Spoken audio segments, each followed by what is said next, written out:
인간은 이 관계에 의해서 우리가 함께 힘을 얻고 살아가기 때문에 우리가 관계가 단절되면 이 외롭고 이 고독하기 때문에 혼자서는 설 수 없다는 것을 우리가 알게 되는 것이죠. 아무리 부유하다 할지라도 이 세상 가운데 홀로 살 수는 없는 것이죠. 그러니까 관계를 통해서 살아야 되는데 그 관계가 어떤 관계냐, 좋은 관계냐, 사랑의 관계냐, 원수의 관계냐라는 것들을 우리가 볼 수 있어야 되는 것이죠. 여러분 주변에는 여러분들이 생각할 때 어떻습니까? 좋은 사랑의 관계를 맺고 있는 사람이 많습니까? 아니면 만나면 불편한 관계의 사람이 많습니까? 우리가 오늘 이 본문에 보면 이 베드로가 너희가 뜨겁게 서로 사랑하라 이렇게 지금 말씀하고 있지 않습니까? 그래서 이 요한복음 13장 35절의 말씀을 보시면 너희가 서로 사랑하면 이로써 모든 사람이 내 제자인 줄 알리라 이렇게 말씀하고 있죠. 예수 그리스도 안에서 그 보혈로 거듭난 사람은 하나님의 사랑을 받은 사람인 것이죠. 그래서 주께서 말씀하시는 거죠. 내가 너희를 사랑한 것처럼 너희는 서로 사랑하라 라고 말씀하고 있는데 이 요한복음에 보면 너희가 서로 사랑할 때 다른 사람들이 너희를 볼 때 나의 제자인 줄 알게 될 것이다 라고 말씀을 하고 있습니다. 하나님께서 우리를 사랑하신 이 사랑이 있기 때문에 우리가 여기서 본문에서 말씀하고 있는 이 사랑은 이 우리가 세상 가운데서 보고 듣고 배운 사랑이 아니라 전혀 다른 이 사랑인 것을 우리가 알게 되는 것이죠.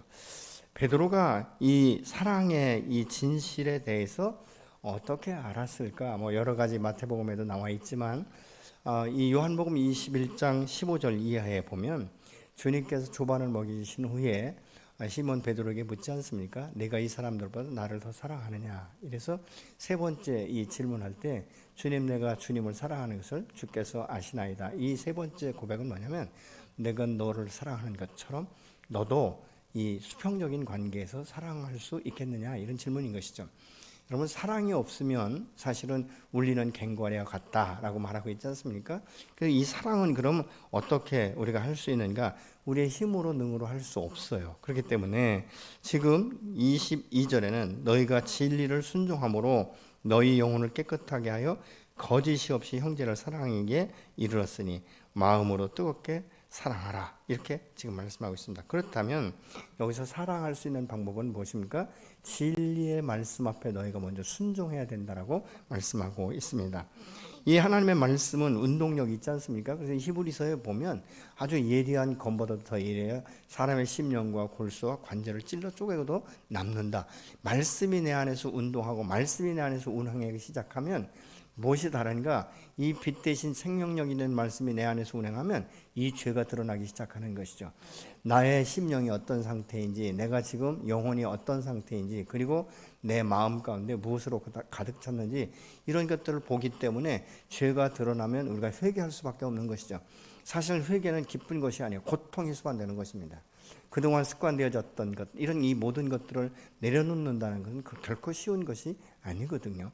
그렇기 때문에 이 죄를 자백하고 회개할 때 우리가 깨끗하고 정결케 되는 것을 알고 있지만 사실 이것을 토설해서 쏟아낸다는 것은 고통이 수반된다는 것을 우리가 알고 있지 않습니까? 이런 사람, 이 변화된 사람, 정말 성령 안에서 이 거듭난 사람을 통해서 믿음의 공동체가 건강하게 세워져 가는 것을 우리가 보고 있는 것이죠. 그러면 이런 사랑으로 묶인 공동체는 외부의 어떤 공격이나 이 회방, 핍박이 와도 흔들림이 없다는 것이죠. 서로가 서로를 지지해주고 있고 격려해주고 있고 인정해주기 때문에 그런 것이죠. 여러분 우리가 가정이라는 것은 어떤 것입니까? 외부에서 수많은 이 화살로 공격받고 왔을 때 가정에 와서 안정감을 누리고 격려받고 위로받을 때 다시 그 안에서 새로운 힘과 능력을 얻는 것처럼 사실은 믿음의 공동체 안에서도 그렇게 생각하고 그렇게 해줘야 되는 것이죠. 그런데 많은 사람들이 다 각계전투하듯이 각자 따로 이 영적 전쟁 이런 싸움을 하다 보니까 피 흘리기까지 싸워도 누구도 자기를 위로가는 격려할 사람이 없기 때문에 사실 믿음의 공동체 안에서 외롭다 이런 소리가 나오기 시작하는 것이죠. 특히 제가 요즘에 보니까 이 코로나로 인해서 식사도 제대로 못하니까 관계가 너무 많이 묘연해져 있는 거예요. 그러니까 그냥 교회에서 또 이렇게 어떻든 밥은 아니지만 떡을 주든 빵을 주든 이렇게 나눠주다 보니까 그냥 그거 하나 가지고 그냥 뒤돌아보지 않고 교제권이 전혀 없는 상태에서 헤어지다 보니까 이 교회가 점점 삭막해져 가는 것 같은 이런 이 모습들이 지금 드러나고 있다는 것이죠. 이런 그 부분들을 어떻게 해야 되는가? 내가 먼저 가서 그 사람을 만나고 격려하고 세워주는 이런 이 공동체, 사실 사랑의 공동체여야 되는데 내 의지로는 안 되기 때문에 진리의 말씀 가운데 우리가 새롭게 변화를 받을 때 우리가 건강한 영혼으로 내 몸이 내 삶이 이제 세워져 갈 때 그 힘에 의해서 우리가 이런 일들을 할 수 있다는 것이죠. 사랑엔 거짓이 없어야 돼요. 근데 어떻습니까? 지금 세상은 가짜 사랑이 너무 많아요. 굉장히 위선적이고 그럴듯 하고 있지만 실질적으로 그 안에 들어가 보면 전혀 아닌 것이 많다는 것이죠. 립싱크적인 이 사랑, 정말 사랑합니다라고 말하고 있지만 내 마음 중심에서 우러나오는 사랑을 하고 있는가 생각해 봐야 되지 않겠습니까? 그럼 우리의 가정 공동체에서도 마찬가지죠. 사랑한다는 것은 입술로가 아니에요. 삶을 통해서 드러나는 것이죠. 삶을 통해서 이 사람이 나를 정말 사랑하고 있구나라는 것을 느끼는 거예요. 몸으로 느끼고 삶으로 느껴지는 것이죠. 그러면 그 다음 단계가 무엇입니까? 위탁 관계가 이루어지기 시작하는 것이죠. 근데 아무리 말로 사랑한다라고 말하고 있지만 삶 가운데 이것이 드러나지 않으면 전혀 위탁할 수 없는 것이죠. 그냥 사니까 사는 것이 되어버린다 그 말입니다. 진리의 말씀에 비추어서 날마다 자기를 정결하고 깨끗하게 하면 가식과 위선이 없는 정말 주님의 사랑으로 우리가 서로 사랑할 때 믿음의 공동체는 더 건강한 공동체로 세워질 뿐만 아니라 여기에서 힘을 얻어서 각자 자기가 속한 이 소속된 직장이나 가정 가운데서 또 다른 이 선한 영향력을 흘려보낼 수 있는 그런 능력 있는 이 그리스도인으로 세워져야 될 줄로 믿습니다. 사랑은요, 일방적인 사랑은 오래가지 못해요. 항상 한계가 있는 것을 우리가 보고 있지 않습니까? 여러분, 짝사랑이라는 것이 무엇입니까? 혼자만 사랑하고 혼자만 설레일 때 그 사랑은 이루어지지 않지 않습니까? 오래 갈 수도 없는 것이죠. 그렇기 때문에 서로 인식하고 표현하고 우리가 감사를 할 때 그 깊이와 높이와 길이와 넓이가 어떤 것인지를 알아가는 것이죠. 그래서 이 믿음의 가정, 믿음의 공동체는 이런 사랑을 서로가 주고 받으면서 정말 식혀져 있는 그 심령의 뜨거운 마음을 불러일으키면서 자기도 모르게 그 속에서부터 샘처럼 솟아나오는 이 사랑, 이것이 함께 흘러가야 될 줄로 믿습니다. 그래서 이 건강한 교회가 되기 위해서는 그럼 이 사랑이 전제되어야 되는데, 그럼 이 사랑을 하기 위해서는 뭐가 먼저 세워져야 되는가? 말씀 위에 세워져야 된다는 거예요. 이 말씀이 살아있는 교회, 이런 교회가 바로 역동적인 교회인 줄로 믿습니다.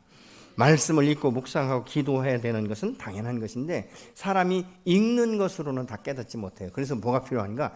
성경 공부가 필요한 거예요. 이 성경 공부가 왜 필요하냐?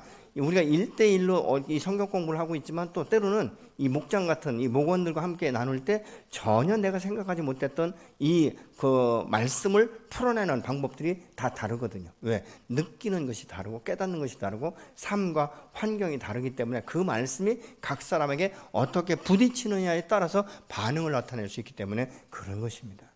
그래서 우리가 교회를 그냥 성경책 들고 덜렁덜렁 다니는 것이 문제가 아니라 하나님의 말씀을 배워서 그 말씀이 내 신비에 새겨지고 내 마음밭을 기경시키는 역사가 일어나야 되는 것이죠. 그래서 길가밭 같은 이 돌짝밭 같은 가시떨기 같은 이 내 마음밭을 말씀으로 기경해서 옥토밭으로 바꿀 때 그 안에서 삶이 풍성해질 뿐만 아니라 나를 통해서 이웃에게 선한 영향력을 미치게 되는 줄로 믿으시기 바랍니다.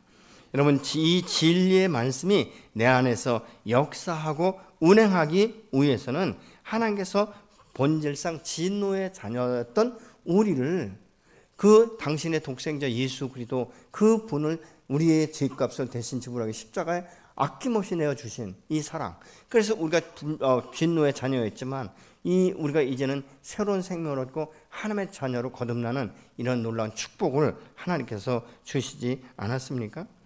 우리가 예수 그리스도의 보혈로 거듭나지 않았다면 어떻게 하나님을 찾고 하나님을 아버지라고 부를 수 있고 어떻게 하늘의 이치를 깨닫고 아버지의 뜻을 우리가 구할 수 있겠습니까? 이 모든 것들이 우리의 감정으로 무슨 환상으로 꿈으로 이루어진 것이 아니라 기록된 말씀을 통해서 이루어지게 된 줄로 믿습니다. 그렇기 때문에 23절은 뭐라고 말씀하고 있습니까? 너희가 거듭난 것은 썩어질 씨로 된 것이 아니요 썩지 아니할 씨로 된 것이니 살아있고 항상 있는 하나님의 말씀으로 되었느니라, 이렇게 말씀하고 있어요. 이 썩어진 씨로 된다는 것은 무엇인가? 더럽고 멸망될 것에 대해서 말씀하고 있지 않습니까? 썩어질 씨로 된 것은 세상의 것이에요. 죽음의 영이 지배하는 이 세상의 것이라는 것입니다. 여러분, 우리의 육신은 언젠가는 육신의 장막을 벗을 날이 있는 거예요. 그러나 우리 안에서 역사하시는 이 말씀의 능력은 언약의 말씀이며 생기의 말씀이며 생명력 있는 말씀이기 때문에 우리에서 지속적으로 역사할 뿐만 아니라 영원토록 우리에게 힘과 능력이 되어지고 우리에게 소망을 심어주는 말씀인 줄로 믿습니다. 그래서 말씀은 생기를 우리에게 불어넣어 주는 거예요. 내가 외롭고 정말 힘들고 지칠 때 사람의 말로 위로받는 것도 중요하지만요, 말씀 안에서 소망을 찾는 것은요, 말로 표현할 수 없는 거예요.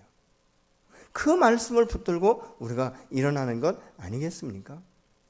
여러분이 정말 힘들 때 막 사방으로 우겨쌈을 당하고 도저히 일어날 수 없을 것 같을 때 받은 말씀들이 있을 거예요, 어떤 분들은요.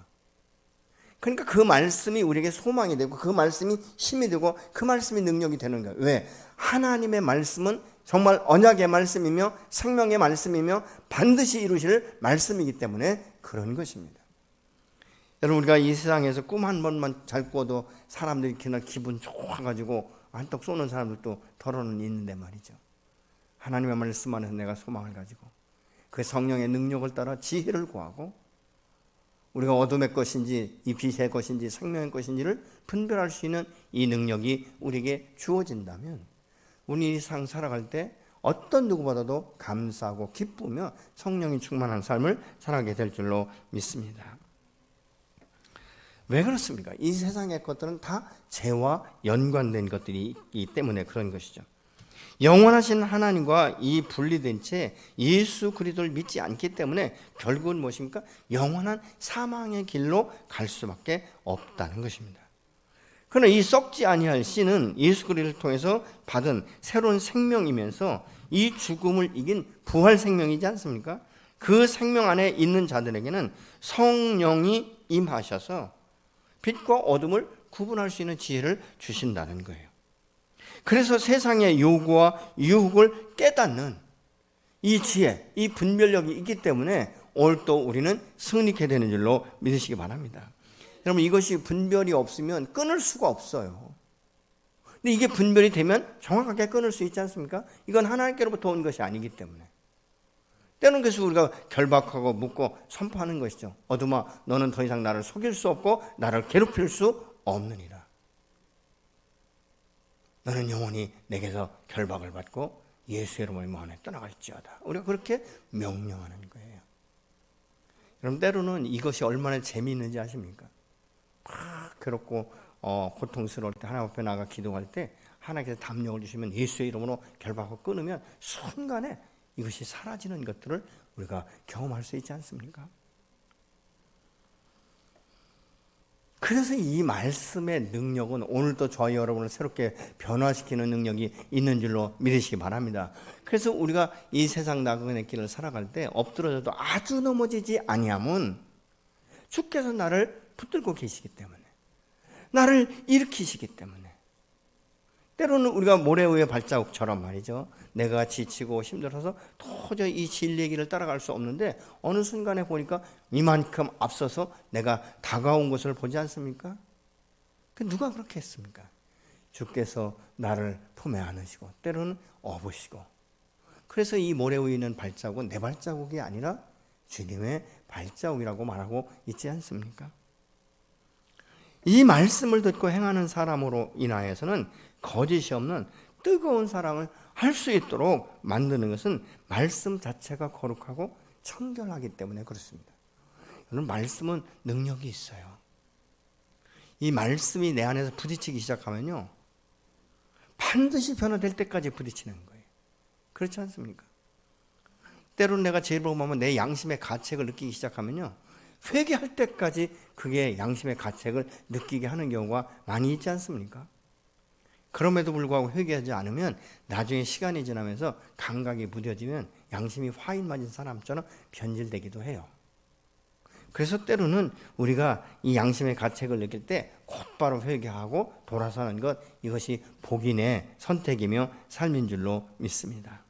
그럼 이 말씀은 어디로부터 오는 것인가? 세상으로부터 오는 것이 아니잖아요. 지혜자로부터, 무슨 율법학자로부터 오는 것이 아니라 하나님의 입에서 나오는 생명력 있는 말씀, 천지를 창조하셨던 권능의 말씀으로부터 오는 것 아니겠습니까? 그래서 이 세상과 구별된 말씀이면서 참 진리고, 이 말씀은 세상과 타협되지 않는 생명과 생기의 말씀인 줄로 믿습니다. 이 말씀의 능력을요, 세상 어느 것으로도 이길 수 없는 것이죠. 이 말씀은 이 세상에 어떤 것으로 바꿀 수 없고 어떤 것으로 덮을 수 있는 능력이 없는 거예요. 24절 25절에 보니까 그러므로 모든 육체는 풀과 같고 그 모든 영광은 풀의 꽃과 같으니 풀은 마르고 꽃은 떨어지되 오직 주의 말씀은 세세토록 있도다 하였으니 너희에게 전한 복음이 곧 이 말씀이라. 이렇게 말씀하고 있어요. 우리에게 전해진 복음, 이 복음은 바로 생기 있는 말씀이다라고 지금 말씀하고 있지 않습니까? 어떻게 해요? 세세토록, 영원토록 있는 말씀이라고 말을 하고 있습니다. 근데 이 말씀이 어디로부터 왔는가? 베드로가 이사야서 40장 6절로 8절의 말씀을 인용한 거예요. 이사야서 40장 6절로 8절의 말씀을 보시겠습니다. 한 소리가 외친다. 너는 외쳐라. 그래서 내가 무엇이라고 외쳐야 합니까? 하고 물었다. 모든 육체는 풀이요 그의 모든 아름다움은 들의 꽃과 같을 뿐이다. 주님께서 그 위에 입김을 부으시면 풀은 마르고 꽃은 시든다. 이 백성은 풀에 지나지 않는다. 풀은 마르고 꽃은 시드나 우리의 말씀은 영원히 서 있다.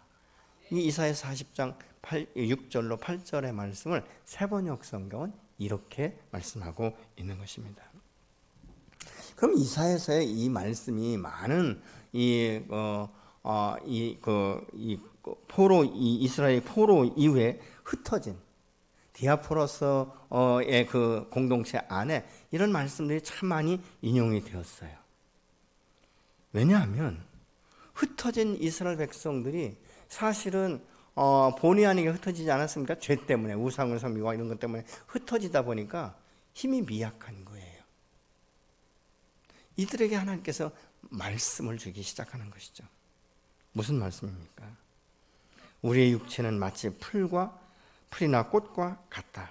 일정한 시간이 지나면 마르고 시들어지지만 하나님의 말씀은 영원히 변하지 않는다. 다시 말하면 너 이스라엘아, 내가 너희를 선택했기 때문에 너에게 말한 나의 언약의 말은 이것이 시간된 것이 아니기 때문에 반드시 이루게 될 것이다. 내가 너희를 보고 있다라고 말씀하고 있는 거예요. 얼마나 큰 소망이 됩니까? 지금은 내가 고난과 역경 가운데 있지만 하나님의 언약의 말씀은 변함이 없으시고 세세토록 영원토록 무궁토록 살아있는 말씀이며 이 언약의 말씀은 반드시 이루시는 하나님의 말씀이기 때문에 큰 소망이 되고 위로가 돼서 감당할 수 있다는 거예요.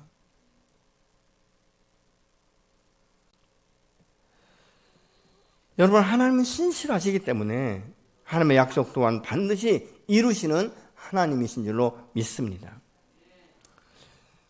지난번에 제가 이제 그 추수감사 절기 헌금이 되면 일부는 이 농어촌교회나 이런 곳에 보내겠다라고 그 말씀을 드리지 않았습니까? 그래서 이제 화요일 날 전체적으로 이렇게 집행을 했는데 참 감사한 것은요, 정말 필요한 그 교회가 있었다는 것이죠. 어떤 목사님은 신장 이식 수술을 받았는데 너무 다른 기관들이 이렇게 연약해져서 이 다시 받은 이 신장이 너무 이 젊은 아주 건강한 신장을 이식 받았기 때문에 자꾸 염증이 생기고 어려운 이런 상황 가운데 입원하게 되는데, 사실은 뭐 개척해서 미자립 교회에 있었거든요. 그런 교회에 보낼 수 있는 것이 얼마나 감사한지. 많이 보내진 않았지만 그래도 얼마나 감사한지, 이렇게 우리가 함께 할 수 있다는 것이 감사하고, 또 그분에게는 큰 힘과 위로가 될 수 있는 것이 얼마나 감사한지, 그게 그리스도의 사랑 안에서 함께 흘러가는 것이고 함께 공유하는 것이고 함께 세워나가는 것 아니겠습니까? 우리가 거듭난 하나님의 자녀는 영원한 말씀을 그래서 사모해야 되는 거예요. 얼만큼 사모해야 되는가? 지금 베드로전서 2장 2절의 말씀을 보시겠습니다. 갓난아이들 같이 순전하고 신령한 젖을 사모하라. 이는 그로 말미암아 너희로 구원에 이르도록 자라게 하려 함이라. 갓난아이가 젖을 사모하는 것 같이 사모해야 된다라고 말하는데, 그러면 갓난아이가 이 어머니의 젖을 얼마나 사모하는가? 그것은 이런 것이죠. 아이는요, 자기의 양이 채워질 때까지 울어요. 그러니까 젖을 안 주면 젖을 줄 때까지 우는 거예요. 또 젖을 주어도 자기 양꼬레가 차지 않으면 계속 찡얼대면서 엄마의 젖을 파고든단 말이죠. 그런 것처럼 우리가 하나님의 말씀을 그렇게 사모하면서 찾아야 된다는 것이죠. 목마른 사슴이 시냇물을 찾듯이 그 갈급한 영혼을 가지고 주님 앞에 나가고, 그 말씀이 어떠한가를 우리가 알기 위해서 갓난아이가 어미의 젖을 찾듯이 사모하듯이 그런 사모하는 마음으로 찾아야 된다라고 지금 말씀하고 있습니다. 여러분은 하나님의 말씀을 얼마나 사모하고 얼마나 찾으십니까? 어떤 분들은 신앙생활 하시면서 주일날 성경책 가지고 왔다가 이제 집에 가면 방치해 놨다가 다음 주일날이든 수요일날이든 올 때 먼지 털어서 가지고 왔다 가는, 이런 모습으로 우리가 신앙생활을 한다면 그것은 말씀을 사모한다라고 우리가 말할 수 있겠는가? 우리가 말씀을 사모한다면 그 말씀이 어떠한가를 매번 볼 수밖에 없지 않습니까? 정말 꿀송에서도 더 단 말씀이기 때문에 때로는 밤잠을 설치면서도 말씀을 보지 않아요? 요즘엔 성경이요 너무 쉽게 풀어졌어요. 뭐 저희 선배들은 더 하겠지만 저희 때만 해도 한문을 모르면 성경책을 다 읽을 수 없었어요.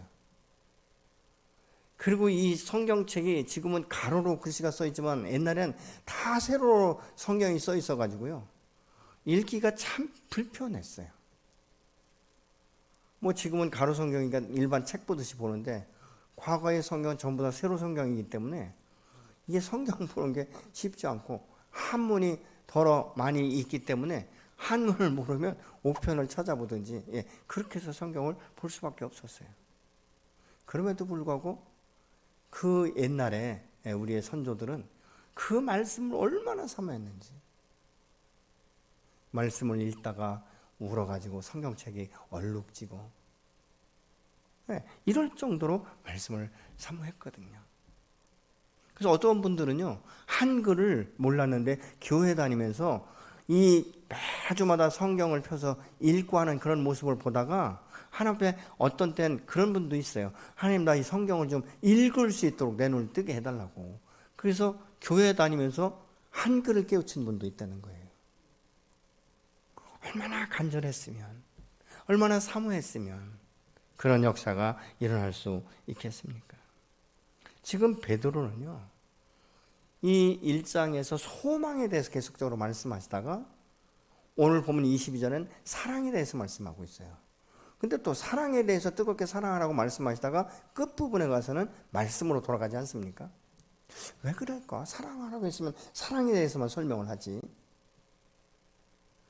진정한 사랑은 세상에서 오는 것이 아니라 말씀을 통해서 변화될 수 있기 때문에, 이 말씀을 통해서 하나님의 사랑을 깨달을 수 있고, 나를 사랑하사 자기 몸을 버리신 예수 그리스도의 그 참사랑이 무엇인지를 깨닫게 되기 때문에, 그 사랑을 깨달으면서 우리가 이웃을 사랑할 때 과거에 내가 가졌던 일방적인 사랑, 이기적인 사랑이 아니라 이제는 풀어줄 수 있는 사랑, 흘려보내는 사랑, 용납할 수 있는 이 사랑, 이 안에서 뜨겁게 너희가 서로 사랑하라고 지금 말씀하고 있는 거예요. 말씀의 힘이 아니면, 말씀의 능력이 아니면 말씀의 생명력이 아니면 우리의 사랑은 다 썩어지는 사랑 정도밖에는 할 수밖에 없다는 것이죠. 여러분, 왜 사람들이 수년간 막 열애를 해서 결혼을 하고 나서 얼마 안 돼서 이혼하는 이유가 무엇입니까? 진정한 사랑을 몰랐던 거예요. 그러나 하나님의 사랑 안에서 서로가 깨어지고 부서지면서 맺어지는 이 사랑은 끊임없이 함께 충돌되지만 다시 아버지의 사랑 그 품 안에서 하나가 되어지고 녹아지기 시작하고 용납되어지기 시작하고 풀어지기 시작하니까 그 사랑이 깊어지는 거예요. 용납이 되는 거예요. 마음이 하나가 될 수 있는 거예요. 그렇기 때문에 불신 가족 안에서 살아가는 여러분들은 끊임없는 하나님의 사랑을 풀어줘야 되는데 이게 쉽지 않죠. 그 성령의 도우심이 필요한 거예요. 왜요? 아버지의 사랑을 그들은 모르기 때문에 그들은 세상적인 사랑을 요구하는 것이죠. 근데 세상적인 사랑이 무엇입니까? 거의 다 욕구예요. 그 욕구를 인간의 힘으로 채워줄 수가 없는 거예요. 하나님의 사랑과 은혜 안에서 풀어질 때, 하나님께서 성령으로 역사하실 때 그들의 마음을 하나님께서 변화시키시고 그리스도 안에서 거듭나게 하시는 역사가 일어날 때 하나가 되는 역사가 또한 다시 새롭게 이루어지게 되는 줄로 믿습니다. 우리를 변화시킬 수 있는 건 사람의 말이 아니에요. 말씀입니다. 왜요? 말씀은 아까도 말씀드렸지만 히브리서에 보니까 운용력이 있다라고 말해요. 말씀은 내 안에서 때로는 내 심령을 후벼 파는 것 같은 이런 고통이 때로는 온다 그 말이죠.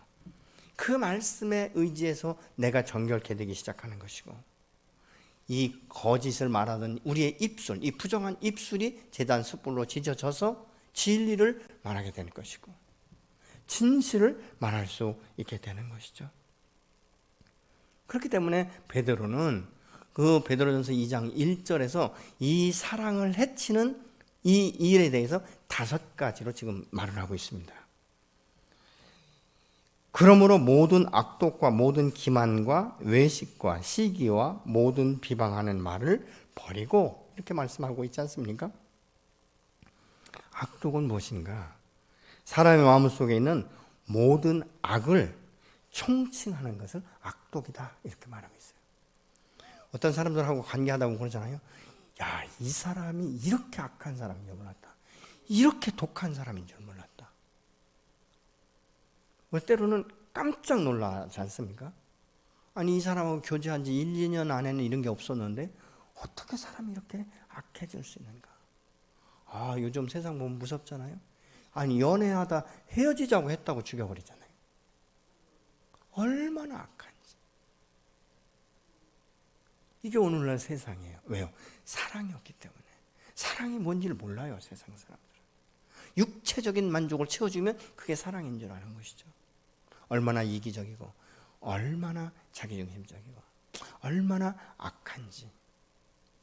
남이 다 희생한다 할지라도 그걸 마땅한 것으로 여기는 이 잘못된 사고방식, 잘못된 이 세계관을 뭘로 바꿀 수 있는가? 말로 바꿀 수 있으면요, 잔소리 많이 하면 바뀔 거예요. 근데 잔소리 많이 할수록 엇박자 때리잖아요. 말씀밖에 없는 거예요. 그래서 우리가 말씀을 암송하고 묵상하고 때로는 기도할 때 여러분 가정 가운데 말씀을 선포하는 거예요. 하나님 이 가정을 이 말씀대로 역사해 주십시오. 예수 그때 보혈로 가정을 덮고 믿음의 공동체를 덮고 하나님의 은혜와 긍휼과 자비하심을 구하면서 성령께서 각 사람에게 운행하셔서 스스로 빛되신 주님을 깨닫게 하시고 눈을 뜨게 하시고 죄가 드러날 때마다 회개할 수 있는 이것이 필요한 것이죠. 위선은 뭔가 가장하는 것이라고 말해요. 원어상의 의미는 자기 속내를 숨기고 겉으로 위장하는 것. 겉은 그럴싸한데 속은 아니잖아요. 말은 잘하는데 속은 영 꼬부라진 사람들. 저는 이런 사람들 너무 많이 봤어요. 저는 예수 믿기 전에도 이런 사람들 너무 많이 봤어요. 제가 이제 이 회사에 다닐 때인데 이 영업사원들하고 관계를 하는데 영업사원들의 말은요, 같은 직원인데도 50%도 못 믿겠더라고요. 얼마나 말을 잘하는지. 특히 이 F판원들. 말 기가 막히게 해요, 아주. 근데 그 말을 산에 들어와서도 사용하는 거예요. 왜요? 그 사람들은 그게 습관이 되어버린 거예요. 삶의 습관이. 깜짝 놀랐어요. 그러니까 예수 믿으면 괜찮은 거 아니요. 예수 믿는 사람들 가운데도 이중성 있는 사람이 너무 많아요. 뭐 말로는 괜찮죠. 목사님 뭐 은혜 받았어요. 근데 속은 아니에요. 너무 많습니다, 이런 사람들이. 왜 그런가? 그건 주님 안에서 아직 죄에 대해서 다룬받지 않았기 때문에. 세상 사람과 별반 다를 게 없는 것이죠. 영혼은 구원받을지 모르지만 말씀이 그 안에서 역사하고 말씀이 운행되도록 말씀 앞에 자기를 내어주어야 되는데 이게 되지 않으니까 변화가 되지 않는 것이죠. 겉과 속이 다른 것, 이중적인 것, 이런 마음들. 근데 이건 내 안에는 없는가? 내 안에도 있을 수 있는 거예요. 그렇지 않습니까? 전 이런 사람들을 어떻게 보냐면요, 가만히 보면 평소에는 괜찮아요. 근데 위기가 딱 닥치면 확 바꿔버리는 거예요. 겉과 속이 달라지는 것이죠. 왜? 그 임시로 이걸 빨리 넘어가야 되기 때문에. 이런 그 부분들을 우리가 봅니다. 시기는 뭐 여러분들 잘 아실 거예요.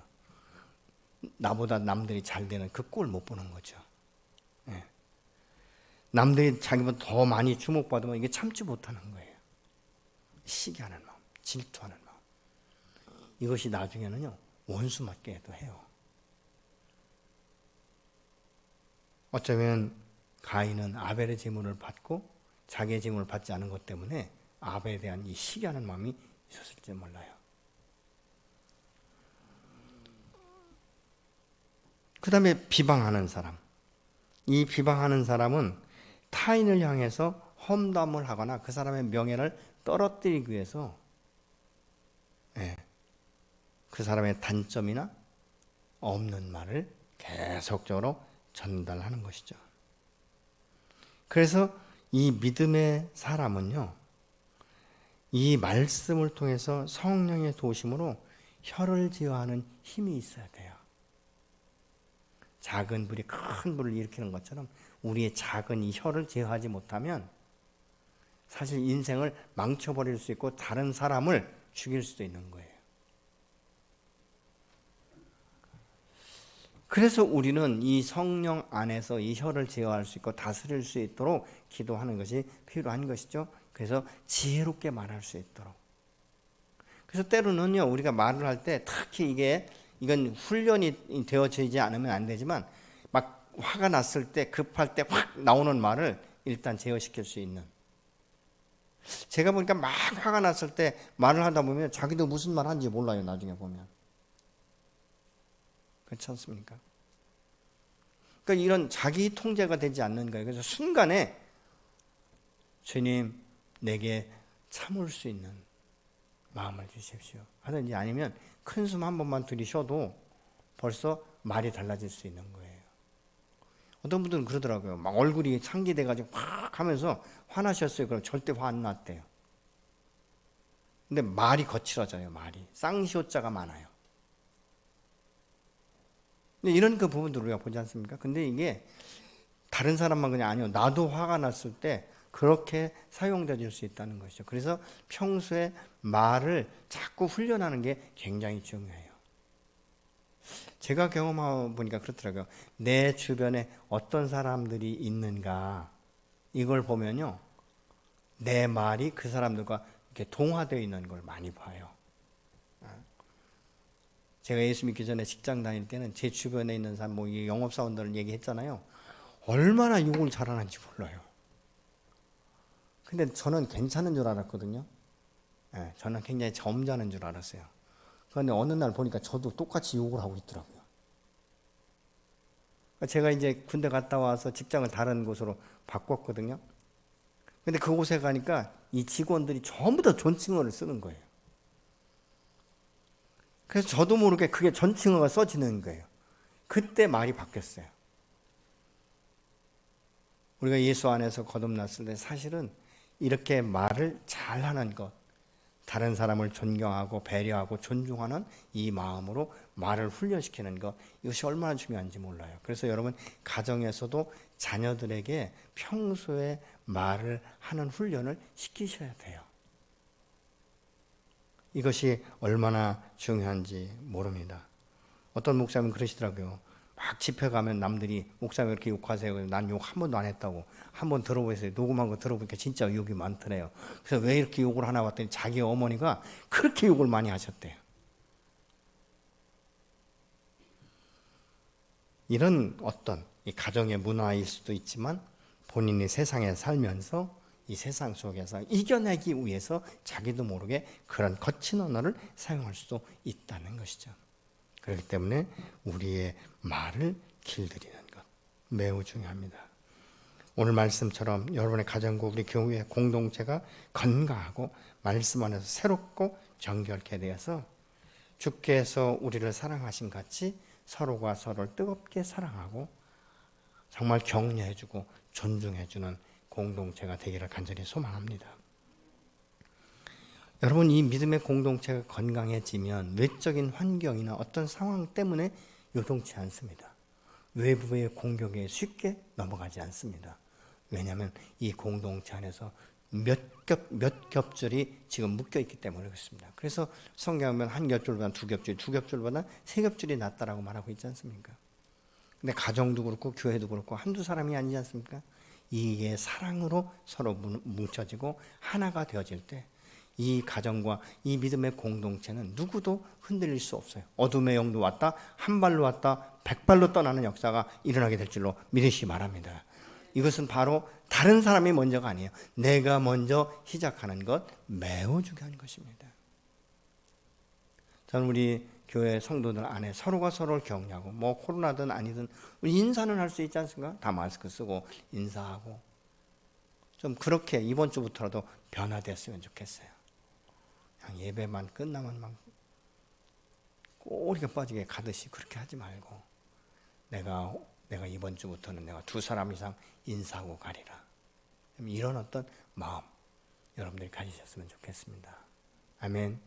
그래서 우리가 이 코로나로 인해서 너무 힘들고 외로운 이때에 그래도 교회에 오면 나를 인정해주고 나를 격려해주고 나를 붙들어주고 축복해주는 우리 성도가 있다라는 이런 아주 긍정적이고 이런 이 마음, 든든한 마음을 가질 수 있는 정말 사랑의 공동체, 믿음의 공동체, 말씀이 생명력 있게 운행되는 공동체가 되기를 간절히 소망하며 예수님의 이름으로 축원합니다.